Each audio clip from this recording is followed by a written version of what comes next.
sa aming paaralan. Kuwento ni Rose Marilo Franco at guhit naman ni Patrick Concepcion. Halina at pakinggan natin ang kwento ngayong araw. Isang araw sa klase ni Binibining Rina. Masaya niyang sinalubong ang kanyang mga estudyante sa kanyang silid-aralan. Magandang umaga po! Magandang araw mga bata! Bilang pagsisimula ng ating araw, kantahin muna natin ang pambansang awit at bigkasin ang panunumpa sa watawat ng Pilipinas. Ngayong araw ay pag-aaralan natin ng iba't ibang lugar dito sa ating paaralan. At upang malaman nyo kung saan ito matatagpuan, ay pupuntahan natin ang mga ito. Wow! Gusto ko po yun, Ma'am! Ako din! Ako din po, Ma'am! Gusto ko po yun! Ngunit sa paglabas, mga bata, ay tandaan ninyo na maayos at hindi tayo gagawa ng anumang ingay habang pupunta tayo sa mga lugar sa ating paaralan upang hindi tayo makaabala sa klase ng iba.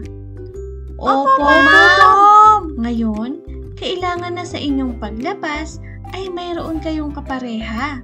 Maghahawak kayo ng kamay at huwag pababayaan ang isa't isa. At tandaan mga bata, walang maghihiwalay sa atin. Kung nasaan ako, ay dapat na andun din kayo. Naiintindihan niyo ba mga bata? Opo, Ma'am! Mga bata, andito tayo ngayon sa opisina ng punong guro. Siya si Ginoong Reyes. Siya ang punong guro dito sa ating paaralan. Magandang araw sa inyo mga bata! Masaya ako na makita ko kayong bumisita dito sa aking opisina. Magandang umaga po, Sir Reyes! Ngayon mga bata, andito naman tayo sa Silid Aklatan. Siya nga pala si Sir Lito.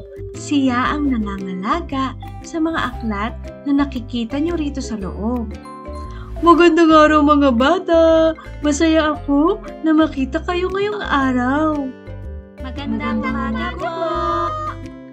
Tandaan nyo mga bata na dito sa loob ng silid-aralan ay hindi tayo maaaring mag-ingay upang hindi tayo makaabala sa mga nagbabasa rito. At tandaan din mga bata na kapag gagamit kayo ng mga libro dito sa silid-aklatan ay inyong iingatan. Ngayon naman mga bata ay naririto kayo sa kantina. Dito kayo makakabili ng mga pagkain at inumin. At sila nga pala ang nagtitinda rito. Si Nanay Tinay at si Tatay Narciso. Magandang umaga po! Magandang umaga sa inyo mga bata! Ngayon ay naririto naman tayo sa klinika. Ito ang lugar na kung saan na kapag tayo ay nagkasakit o nasugatan ay dito tayo bibigyan ng paunang lunas. Siya nga pala si Nurse Paulo. Siya ang nurse na nakadistino dito sa ating paaralan. Magandang umaga po! Sa patuloy na paglalakad ng mga bata at ni Binibining Rina ay hindi niya napansin na hindi na pala sumusunod si Amara at si Ian. Amara, tara, bumalik tayo dun sa silid-aklatan. Marami ako nakitang magagandang libro. O sige, gusto ko din yun. Tara! At nakarating na si Binibining Reyes at ang mga bata sa palaruan. Kaya naman binigyan nito ng oras ang mga bata na makapaglaro. Ngunit napansin niya na nawawala si Ian at Amara. Binibining Rina. Tila bumalik ang mga batang ito sa silid-aklatan. Baka mag-alala ka kaya hinatid ko na sila rito. Ian, Amara, di ba sinabi ko na sa inyo na walang hihiwalay sa akin? Kung nasaan ako ay dapat naroroon din kayo? Sorry po, Binibining Rina. Hindi na po namin uulitin. O sige, ako lamang ay nag-alala sa inyo.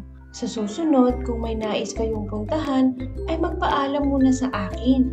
Opo, ma'am. Opo, ma'am. Kaya naman, minabuti ni Binibining Rina na bumalik sila sa silid-aklatan upang mabigyan ng oras ang mga bata na tumingin ng mga libro.